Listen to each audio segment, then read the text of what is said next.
In today's video, I'm going to teach you how to draw a clamper circuit on Falstad. We'll build a simple clamper using the online circuit simulator so you can visualize how the waveform shifts without changing its shape. A clamper adds a DC level to an AC signal, and Falstad makes it easy to see that in real time. Start by opening your browser and going to falstad.com. On the homepage, click Circuit Simulator. When it loads, choose the full screen version so you have plenty of space to place and wire components comfortably. Next, open the File menu and select New Blank Circuit. This gives you a clean canvas with no preloaded parts, which is perfect for building our clamper from scratch. Open the Draw menu and choose Add AC Voltage Source, one terminal. Click once on the canvas to place it. The one terminal AC source uses ground as its return, which keeps the layout simple for this demonstration. Open the Draw menu again and add ground. Place the ground symbol near the source so your reference point is clear. Ground is essential in Falstad because it defines the zero voltage reference for the simulator and for the oscilloscope later on.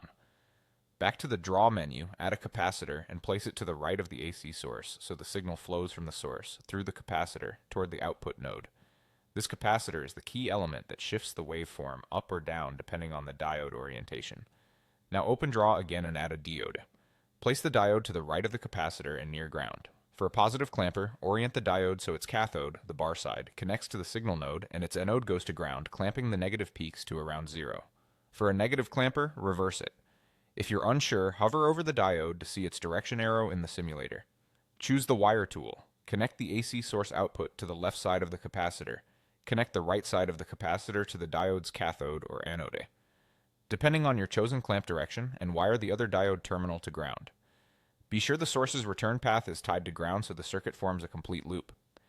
Neat short wires help avoid accidental open nodes. Finally, to visualize the result, click View in New Scope.